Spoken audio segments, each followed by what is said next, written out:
I wanted to share with you that I grew up in a little town called Clarkstorp. How many of you have heard of it?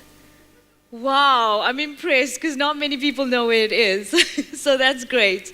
And I grew up in a very interesting home. Both my parents actually did not manage to complete a matric, but both decided that they wanted to be entrepreneurs. My mom, on the one hand, had a very interesting stance because all she cared about was to pay her bills and move on from there. My dad was rather ambitious. He built a business that's really left to the third generation, which is my nephew today.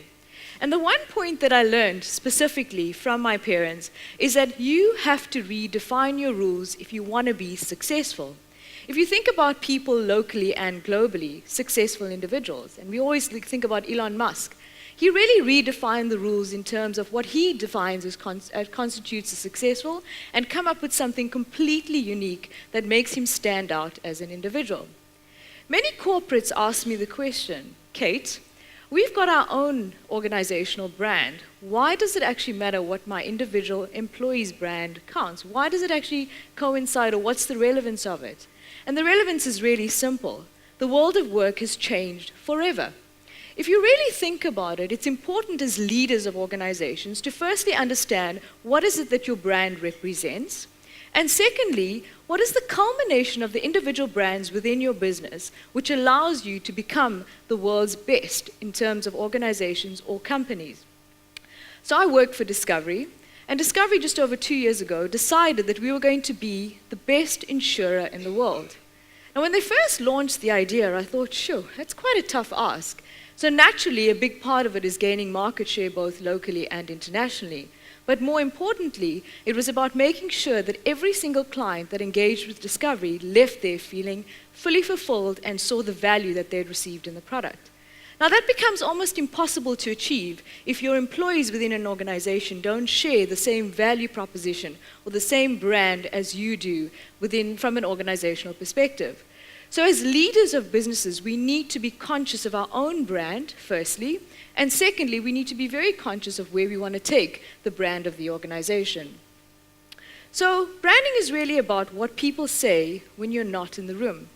I believe that when you walk through a room, people have decided what you really represent. And the question is, when you ask yourself, what is your brand? You actually have to be honest and truthful and say, what brand do I really aspire to?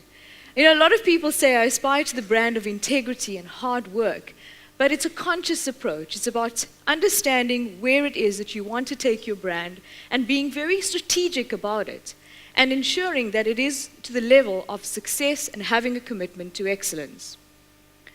So Steve Jobs quite rightly said that it doesn't make sense to actually hire smart people and then tell them what to do. It is important that we allow them to grow and develop and become creative individuals within that space.